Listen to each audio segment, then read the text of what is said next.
करते हैं। इसके पहले हमने क्या पढ़ लिया है, उत्तल लेंस द्वारा प्रतिबिंब का बनना पढ़ लिया ना हमने। 6 स्थिति देखी है। आज पार्ट नंबर 4 पे आए हैं, अवतल लेंस द्वारा प्रतिबिंब का बनना। अवतल लेंस द्वारा प्रतिबिंब का बनना स्टार्ट करते हैं। चलिए, हमने बताया था कि लेंस से जो प्रतिबिंब बनते हैं उसके कितने नियम होते हैं, कुल 3 नियम। कितना नियम होते हैं? 3। पहला नियम कहता है कि यदि कोई रेखा किससे होकर जाती है, पहले तीनों नियम यहीं पे लिख दे रहे हैं तब फिगर बनाने में आसानी होगी। पहला नियम क्या कहता था, इसको हम लोग क्या बोलते हैं, मुख्य अक्ष। एक कॉमन रेखा होती है, उस कॉमन रेखा को हम लोग क्या बोलते हैं, मुख्य अक्ष। बताया गया था ना, ये मुख्य अक्ष है। मुख्य अक्ष के समांतर यदि कोई किरण जाती है तो वो किससे होकर गुजर जाती है, फोकस से। किससे होकर गुजर जाती है, फोकस से। ये पहला नियम था ना। फिर दूसरे नियम में क्या बताया गया था, दूसरा नियम क्या था, यदि कोई रेखा फोकस से होकर जाती है, किससे होकर जाती है, फोकस से।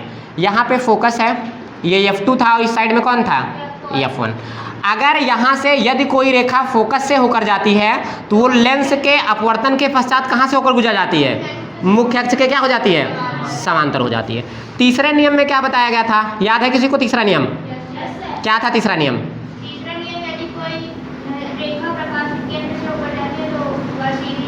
हाँ, यदि कोई रेखा किससे होकर जाती है, प्रकाशिक केंद्र से। यदि कोई रेखा प्रकाशिक केंद्र से होकर जाती है तो वो बिना अपवर्तित हुए सीधे निकल जाती है।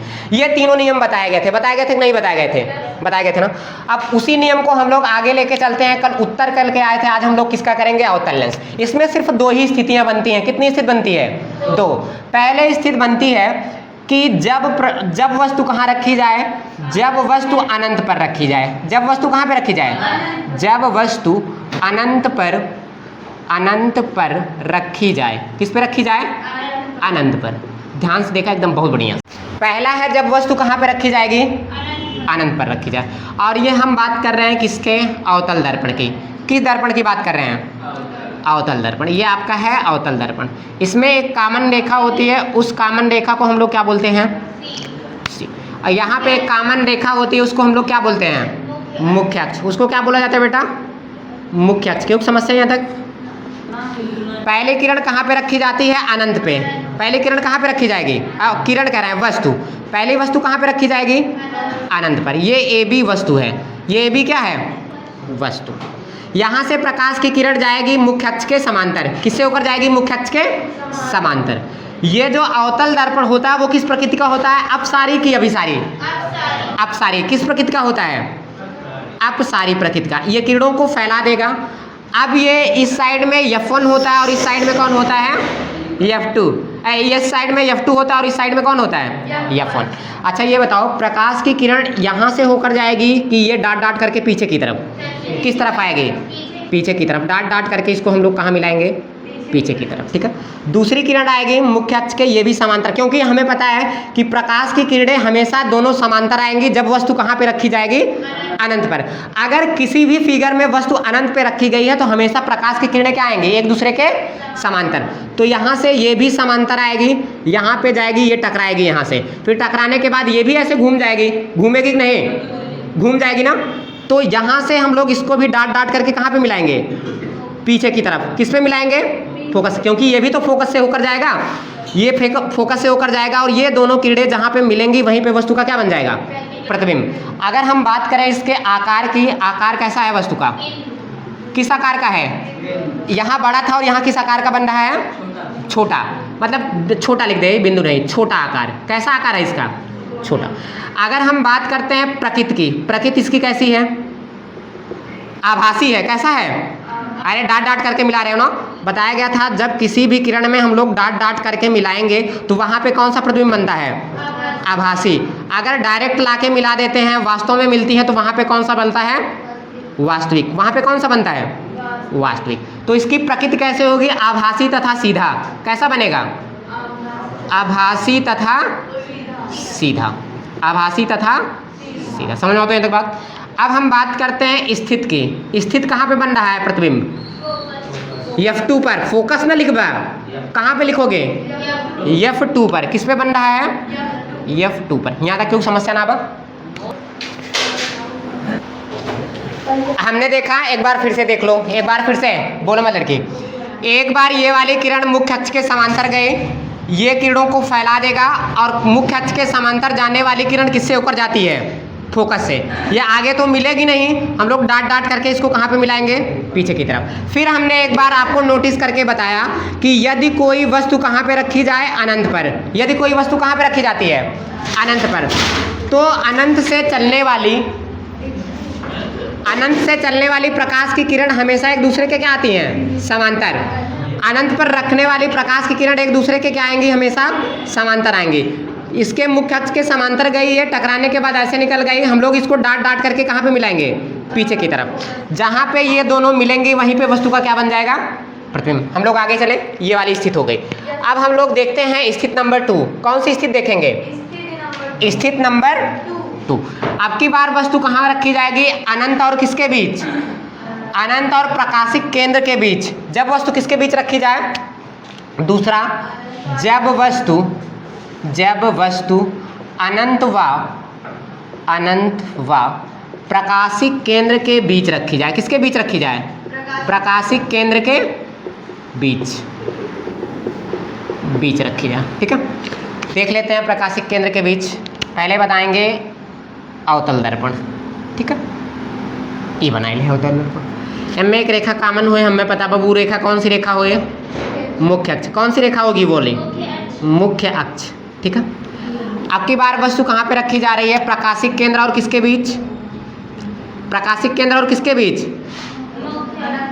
मुख्य, हाँ, प्रकाशिक केंद्र और अनंत के बीच। किसके बीच रखी जा रही है? प्रकाशिक केंद्र और अनंत के बीच। ठीक बा, यहाँ से प्रकाश की किरण चलेगी। हमें पता है यदि कोई किरण मुख्य अक्ष के समांतर जाती है तो वो किरणों को क्या कर देता है? फैला देता है। वो किरणों को क्या कर देता है? फैला देता है। अब इसको हम डाट डाट करके किसकी तरफ मिलाएंगे? पीछे की तरफ। कहाँ मिलाएंगे? पीछे की तरफ। और वो किससे होकर जाएगा? फोकस से। दूसरी किरण जाएगी, वो किससे होकर जाएगी? प्रकाशिक केंद्र से। किससे होकर जाएगी? प्रकाशिक केंद्र से। हमने बताया था कि जो प्रकाशिक केंद्र से किरण जाती है वो पुनः वापस नहीं लौटती है। जहाँ पे ये दोनों किरणें एक दूसरे को काटेंगी वहीं पे वस्तु का क्या बन जाएगा? प्रतिबिंब। वहीं पे वस्तु का क्या बन जाएगा? प्रतिबिंब। यहाँ तक समझ में आओ तो सबके? एक बार फिर से देख लो। पहली किरण मुख्य अक्ष के समांतर गई, ये किरणों को फैला दिया बाहर की तरफ। अब इन किरणों को डाट डाट करके मिलाएंगे, वो किरण किससे होकर जाएगी? फोकस से। दूसरी किरण प्रकाशिक केंद्र से होकर जाती है और वो सीधे निकल जाती है। कैसे चली जाती है? सीधे। ये दोनों किरणें एक बिंदु पर, जिस बिंदु पर काटेंगी वहीं पे वस्तु का क्या बन जाएगा? प्रतिबिंब। ये ए है और ये बी है और ये ए डैश है और ये बी डैश। कितने लोग बता सकते हैं? जैसे पूछा वो बताए। हमें बता दो आकार कैसा है? अंश बताओ, आकार कैसा है प्रतिबिंब का? छोटा। किससे? वस्तु से छोटा। हाँ, वस्तु से कैसा बन रहा है? छोटा। वस्तु से छोटा। बैठ जा। वस्तु से छोटा। अगर हम बात करें स्थित की, स्थित कितने लोग बता सकते हैं? गोल्डी स्थित बताओ कहाँ बने? हाँ, किसके बीच बन रहा है? F1 व C के बीच लिख दे रहे हैं इसे डायरेक्ट। C के बीच। F1 मतलब जान ही रहे हो प्रकाशिक केंद्र, और C मतलब क्या होता है? वो F1 मतलब होता है फोकस और C मतलब क्या होता है? प्रकाशिक केंद्र। तो देखो F1 और किसके बीच बन रही है प्रतिबिंब? प्रकाशिक केंद्र, यानी कि फोकस और प्रकाशिक केंद्र के बीच। अगर हम बात करते हैं प्रकृति की, प्रकृति कैसी है? आभासी तथा सीधा। सीधा दिख रहा है कि नहीं? जिस दिशा में ये था उसी दिशा में ये है। आभासी तथा सीधा। आभासी तथा कैसा बन रहा है? सीधा। यहाँ तक किसी को दिक्कत नहीं है? एक बार कहो तो अवतल दर्पण और उत्तल दर्पण पूरा दोहरा दिया जाए जल्दी जल्दी में। क्या कह रहे हो कि आगे चले? चलो ये वाली बना लो, फिर हम लोग आगे चलते हैं। बना लो ये वाली लास्ट वाली। हम लोग देखते हैं अगला, लेंसों की चिन्ह परपटी। लेंसों की चिन्ह परपटी से आपका जो पूछा जाएगा वो ऑप्शनली पूछा जाता है। अगर पूछा जाएगा तो किसमें पूछा जाएगा? ऑप्शन में। ठीक है, इसमें हम दोनों को एक साथ लेके चल रहे हैं। एक बार उत्तल लेंस ले रहे हैं और एक साइड में किसको ले रहे हैं? अवतल लेंस। एक साइड में किस लेंस को ले रहे हैं? ये उत्तल है और इस साइड में किसको ले रहे हैं? अवतल। अवतल लेंस ध्यान से देखत जाए। अवतल लेंस है भैया, आधा ना लगा दे। अगर है अंक की मात्रा लगेगी तो आधा ना लगे। ठीक है। उत्तल लेंस। उत्तल लेंस ऐसे बनता है। उत्तल लेंस कैसे बनता है? ऐसे है, ऐसे सुंदर सुंदर। उसके बाद है ऐसे बनता ना। ये वाली रेखा कौन सी रेखा कहलाती है? मुख्य अक्ष। ये रेखा कौन सी रेखा कहलाती है? मुख्य अक्ष। ध्यान से देखा, मुख्य अक्ष। मुख्य अक्ष कहलाती है, कहलाती कि नहीं कहलाती है ना। अच्छा, एक थे मैथ में पढ़ के आए हैं कि x अक्ष पढ़ के आए हो और y अक्ष पढ़ के आए हो, पढ़ के आए हो कि नहीं पढ़ के आए हो। इसके दाएं साइड पे जो होता है वो प्लस x अक्ष होता है, किसमें होता है प्लस x अक्ष, और इसके बाएं साइड में जो होता है वो किसमें होता है माइनस x अक्ष होता है, और जो इस बिंदु के ऊपर होता है वो प्लस y अक्ष होता है। कौन होता है प्लस y अक्ष, और इस बिंदु के जो नीचे होता है वो किसमें होता है माइनस y अक्ष। ये तक कोई समस्या ना बा। उसी पे आधारित ये चिन्ह परपटी भी है, और इसके अलावा हम बहुत सारा नियम बता सके थे, लेकिन सबसे आसान नियम यही बात, समझ में आओ तो बात।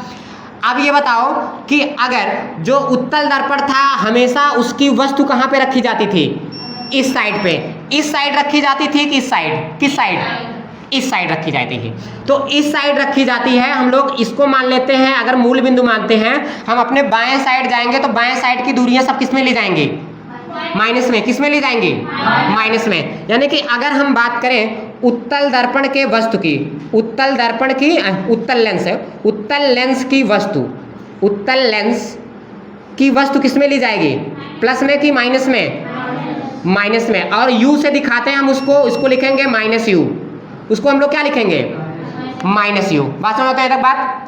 फिर उसके बाद हम लोग लेते हैं उत्तल लेंस के बाद हम लोग देखते हैं इसकी फोकस दूरी, इसकी फोकस दूरी किस दिशा में होती है, इसकी फोकस दूरी आगे की दिशा में होती है। किस दिशा में होती है आगे की तरफ, जबकि अवतल दर्पण की जो फोकस दूरी होती है वो बाएं तरफ होती है, और उत्तल दर्पण की फोकस दूरी किस तरफ होती है दाएं तरफ। तो इस साइड में इसकी होगी फोकस दूरी, फोकस दूरी इसकी किस साइड में होगी दाएं तरफ। अगर हम लोग बात करें उत्तल दर्पण की फोकस दूरी प्लस में लेंगे कि माइनस में, किस में ली जाएगी प्लस में, क्योंकि इस साइड में कौन अक्ष है प्लस अक्ष है। यानी कि उत्तल दर्पण की फोकस दूरी, उत्तल लेंस की फोकस दूरी किस में लेंगे हम लोग, फोकस दूरी किस में लेंगे प्लस में, प्लस एफ लिखा जाएगा, वैसे लिखा नहीं आता लेकिन प्लस में लिया जाएगा। बात समझाओ तो। अगर हम बात करें इसके प्रतिबिंब की, प्रतिबिंब कैसे लेब, प्लस में लेब कि माइनस में लेंगे, प्रतिबिंब किस में लिया जाएगा प्लस में। कब प्लस में लिया जाएगा जब वास्तविक प्रतिबिंब बने। कैसा प्रतिबिंब बनेगा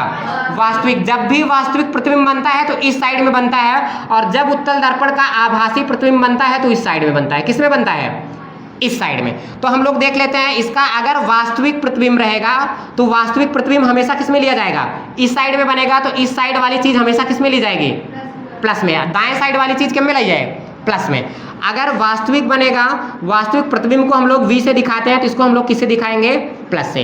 अगर प्रतिबिंब कैसा है आभासी, अगर प्रतिबिंब कैसा है आभासी है, अगर प्रतिबिंब आभासी है तो आभासी प्रतिबिंब को हम लोग किस में लेंगे माइनस में, क्योंकि वो बाएं साइड पे है। किस साइड में है बाएं, और ये किस साइड में था दाएं। तो दाएं साइड की जितने भी इस मूल बिंदु से होंगे वो सब प्लस में लिए जाएंगे, और बाएं साइड जितने लोग होंगे वो किस में लिए जाएंगे माइनस में। बात सुना तो। वैसे होता है अवतल दर्पण, अवतल दर्पण ले लेते हैं, ये है आपका अवतल दर्पण। इसमें भी सेम वही कंडीशन लागू होगी, इसकी तरफ जितने लोग लिए जाएंगे वो किस में लिए जाएंगे माइनस में, और इसकी तरफ की जितने लोग लिए जाएंगे वो किस में लिए जाएंगे प्लस में। बात सुना तो। लेकिन इसमें एक थोड़ा सा चेंजिंग हो जाता है, इसकी फोकस दूरी उल्टी हो जाती है। इसकी फोकस दूरी क्या हो जाती है उल्टी। बताए, एक फोकस दूरी दाएं तरफ रहा, जबकि इसकी फोकस दूरी किस तरफ रहती है बाएं तरफ। इसकी फोकस दूरी इस तरफ हो जाती है, इस तरफ। ठीक है, तो एक ही चीज इसमें बदलता है, सिर्फ फोकस दूरी, और सेम जो रहेगा, सिर्फ दोनों में एक लोगों की हम लोग चेंजिंग देखेंगे। वो चेंजिंग किसकी देखेंगे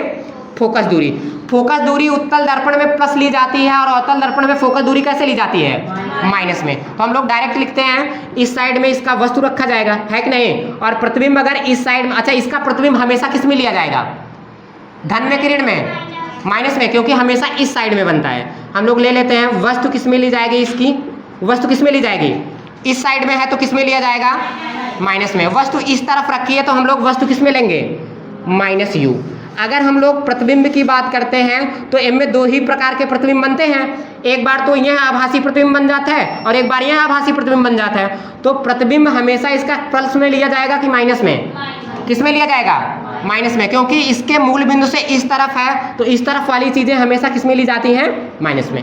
अगर हम लोग बात करते हैं फोकस दूरी की, फोकस दूरी किस में ली जाएगी बेटा माइनस में ली जाएगी कि प्लस में माइनस में, क्योंकि इस तरफ है तो किस में ली जाएगी माइनस में। यही होता है चिन्ह परिपटी। यह चाहे तो 5-6 दिन में समझना हुआ, यह चाहे तो 2 मिनट में समझना हुआ।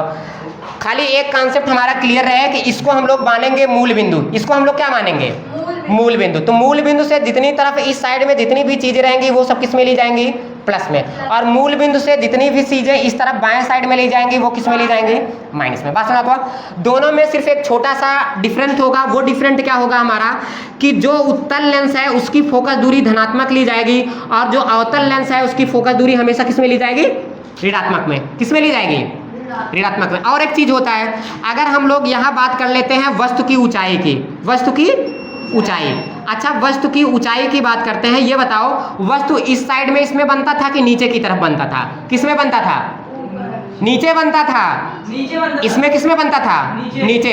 अगर ये नीचे बनेगा तो वस्तु की ऊंचाई नीचे माइनस लेंगे, अगर ऊपर बनता तब कहाँ पे लेते, प्लस में। एक के साइड में ऊपर बना था वो भी कब बनता है, जब ये बना था।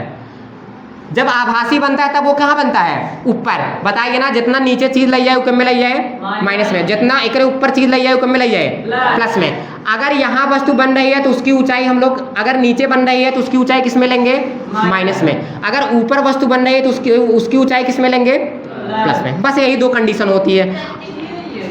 और एम में जो ऊंचाई होता है ऊंचाई हमेशा किस में लाई जाए, ऊंचाई किस में ली जाएगी इसकी वस्तु की, यही तो बना था, करिए गधा, सीधा बना था ना, तो हमेशा किस में ली जाएगी, इसमें, प्लस में। अरे गधही, इसके ऊपर ले रहे हो तो किस में ले रहे हो, ऊपर ले रहे हो तो किस में ले रहे हो, प्लस में। ऊंचाई किस में लोगे, प्लस में। यहाँ तक समस्या नाम ना उतारना, बात समझ में आओ तो सबके, यस सर।